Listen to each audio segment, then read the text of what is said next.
ไล่บ่ได้เด็กหน่อยสบายดีค่อยแน่บาดี กับแฟงนี่ผูกความเลยนี่ชื่อยังกับกระป๋องบอก สบายดีครับโดยสบายดีอันนั้นสมิงขาวนะสบายดีขาวเลยนี่สมิงหูความเลี้ยงกันนี่แหละสมิงขาวขาวอย่าไปอยู่ข้างหลังแม่นะมาอยู่ข้างๆแม่มีขาวอยู่ทางหน้านี่ไว้เอาไหมเฮ้ยจังไหนจะกินขนมได้ดิจะกินจะบอกขนมนะลูกชื่อขนมมาได้เต็มเลยจะกินเบิร์ดบอกมีด้วยขนมมันนั่นอยู่แล้วนอกมอนี่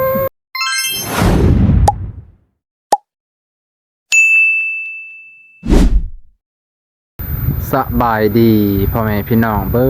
ดทุกผู้ทุกคนยินดีต้อนรับเข้าสู่ส่องเบานงพาเลาะพ่อแม่พี่น้องเนาะเสียงกาเบานงมาเพื่อนเอื่อยพรพ่อแม่พี่น้องเสียงกาเห็นรถเพิ่นกำลังเอาใหม่ลงพ่อแม่พี่น้องฟ้าตกเพิ่นคือสิได้รับข่าวดีเอื่อยพรเพิ่นเป็นจังได๋กาฝากกดไลค์กดแชร์กดติดตามให้เด้อพ่อแม่พี่น้องไปเบิ่งน้ำกันพ่อแม่พี่น้องฟ้าตกอันนั้นกะรถเบาลาวเพิ่นไปพี่น้องกับเอื้อยพรวิไลเพิ่นมากัน2คนมานี่พร้อมกับอ้ายเพิ่นมานี่โอ้รถนี่คือแปลกๆเลยพี่น้องเพิ่นก็สิเอารถตู้เฮ็ดรถอันนั้นเนาะรถส่งใหม่คักอีกแบบเนาะพี่น้องรถตู้รุ่นเก่าสมัยตะกี้ได้นี่พี่น้องว่านั่งเคยเห็นอยู่ไทยรุ่นนี่เกียร์กระปุกต่อสุดยอดโอ้ใหม่พลงเลยพี่น้องเมื่อก่อนเห็นแต่เสามื่อนี้ทั้งแผ่นทั้งใหม่ลงมาหมดแล้วทั้งใหม่เสร็จโอ้โทษมันนี่บ่แม่นบุญล้นทับเลยมันนี่ตั้งเงินทองแหละทั้งเงินทั้งทองเลยแบบนี้ป้าตัวเอื้อยกำลังสบายดีเอ้ยพรวิไลพรวิไลพอได้โดยสบายดีโดยนะเอ้ยไล่เนาะไปเอิ้นเอ้ยพรวิไลสงสัยจิตใจว่าใจสาวพรวิไลแล้วโยเนาะยังจำสื่อจนเข้าไปอยู่ในปากเลยที่ปากสาวพรวิไลซื้อคล้ายๆกันซื้อคล้ายๆกันเพิ่นเดี๋ยวมาหาพรวิไลดูจะน้อยจะเป็นนั่นขอของลูกได้อย่างน้อยโยอย่าว่าจังซั้นเดี๋ยว FC สิสงสัยเดี๋ยว FC สิฮู้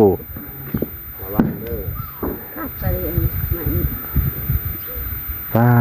สั่งอยู่ตะแล้วบ่ายนี่โอ้เจ้าเก่าเจ้าเดิมคันสั่งหลายเพิ่นมาส่งเพิ่นน่ะโอ้เพิ่นอันนี้คักเลยเพิ่นซอยเป็นคู่เป็นตับเลยที่สิไม่ย่างคักเลยต่อสุดยอดได้ปลาจากโตเด้ได้บ่พวกหาปลาเนี่ยได้จากโตปลานะบ่ได้พอโตไปหาปลาหรือไปหาเหล็กไปหาปลาสบายดีปลาลุงเขาไว้วางเงี้ยบ่ไว้บ่กับอะไรนี่นี่ไว้วางเงี้ยฉันบอกไปถือว่าแผ่นลายโอ้ยจากแผ่นหอดบ่รอยต่อ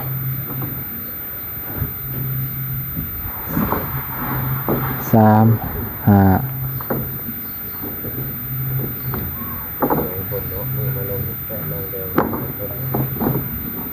คนน้อยโอ้ย ใครแต่ว่าเอาลงง่ายเนี่ยบ่ง่ายแล้วอันสร้างจนหนาแดงแล้วเพิ่นกรรมกรอายเพิ่น สบายดีไหมสบายดีลูกเออ สบายดีไหมลูก บางนี้เด้โอ้หัวหนาใหญ่หัวหนาลาบะเราหยอกลูกร้านซื่อๆเด้อพี่น้องเลยนี่ยัง ไปเป็นตุ่มนะฮะ ว่าตัวมันนี่มาครบทีม มาครบทีมนะครับเนาะ โดย อาบบ่ อาบดู อาบน้ำมาดานเลยอาบน้ำห่วยนี่คือเปียกบ่นี่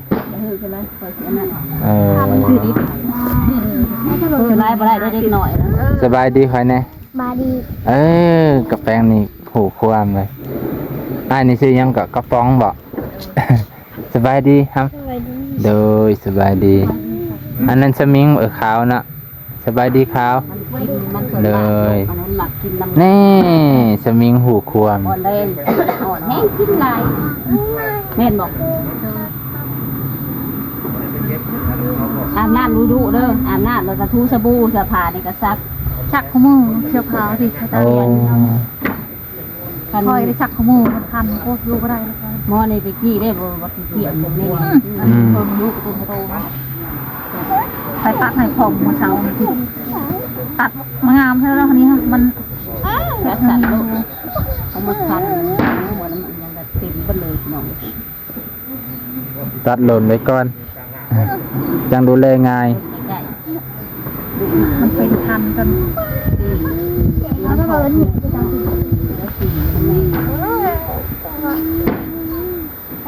ไปแต่ยังมองหาปลานะ หางกระปายที่นี่ ไปที่นี่ เดี๋ยวไปต่อเมือง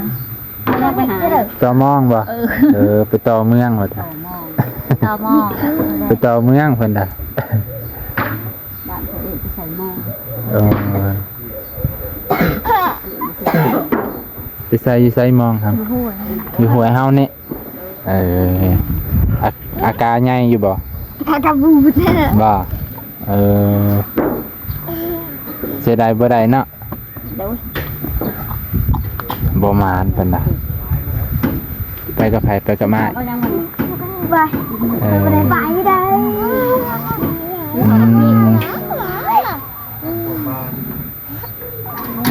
ไวๆนี่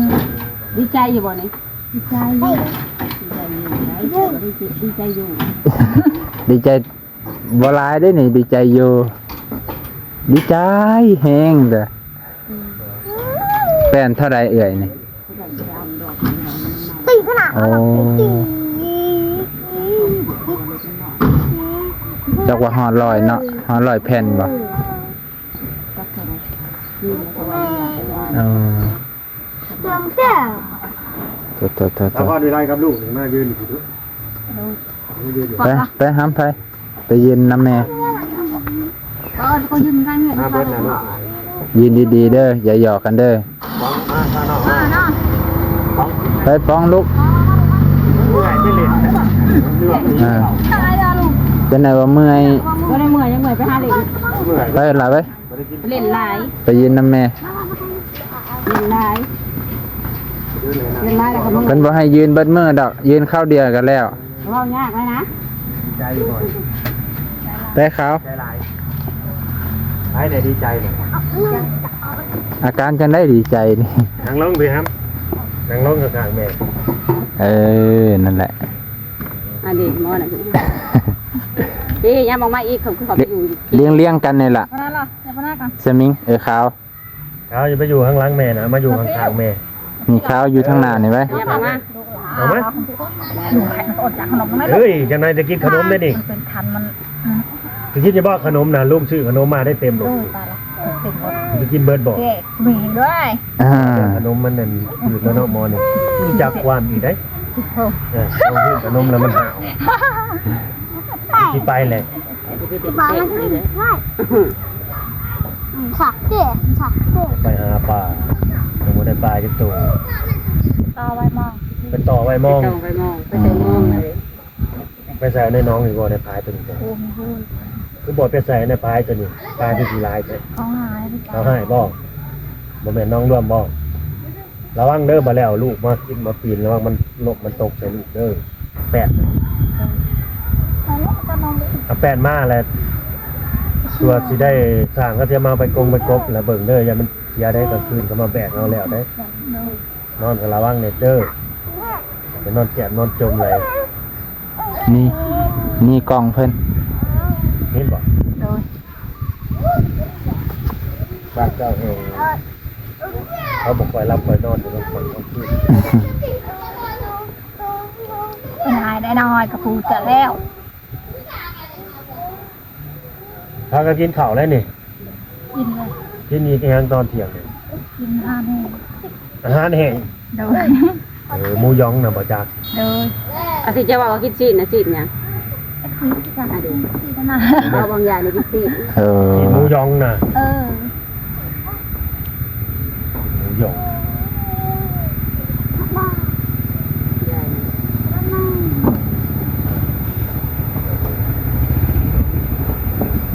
ี่ยบ่ยองกันเนี่ยน่ะ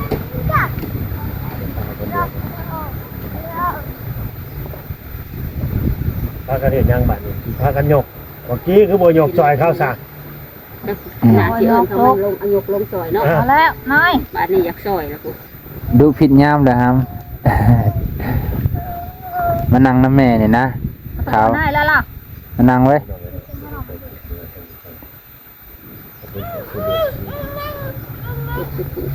ทุกคนเด้อไปรับที่ไหน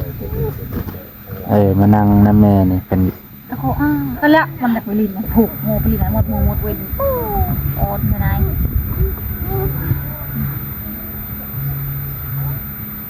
ที่ร้านได้บ่อย ขอบคุณผู้ใหญ่ ขอบคุณผู้ใหญ่ใจดีครับไว้หนมมือน้ำจี้เฮ้ย น้ำมือครับ แม่พ่อ หนมมือเบิดสุด ไม่ได้ว่าจะลูก น้ นะ มน้อมน้อมน้อม หนมมือบังคับหนมมือ น้อมแม่ล่ะ นบมือเลิศล่ะนบมือเลิศไม่ต้องอาย เรามีของควันเด้อมือนี่หนมมือ น้อมน้อม เอาวะ นั่งดีๆครับนั่งนี่ ขอบคุณ เออ ใจดี นั่งตะมาดก็ได้ ใจดี นั่งตะมาด เมตตา ทำตอนนั้น ตา สงสาร สงสาร เพื่อนให้ เพื่อน ผู้ค้า ผู้ชาย ให้อยู่กับลูก อายุกับลูก ก็ไปบัดนี้ ให้ลองให้ลูกอะไรเนาะต่อไปให้คนนู้น สาธุ สาธุ ยังอีกบัด เบิดแล้ว สาวลาวขอบคุณหลายๆเด้อให้จะรับมาสรุป ครับผมครับครับสาธุสมบูรณ์ปากครับ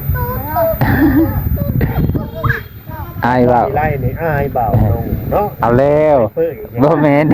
ด้านหน้าคื โอเคสบายดีสบายดี สบายดี ตาลูกพาที่บ้าน เด้อ เออ ไอ้แตงนี่บอกอายเลย เอาวันนี้มาข่าวมาอยู่เที่ยงที่เด้อสังกะสี แดดมาพอดี เออไปนะอวยพรเพิ่นก็ได้อวยพรให้ ผู้มีเมตตาสงสารเพิ่นเนาะพี่น้องเพิ่นก็ได้อวยพรให้มันนี่ก็สิจบเพียงเท่านี้ก่อนเพื่อนพี่น้องเนาะมันนี่เทวาบานงก็ได้ มาพอมาเห็นเอื้อยเพิ่นบุญล้นทับป้าตแต่ว่าหายากดีไปพี่น้องเอามันนี่ก็สิซ้ำนี้ก่อนเพื่อนพี่น้องขอมากบจากขอบพระคุณหลายๆ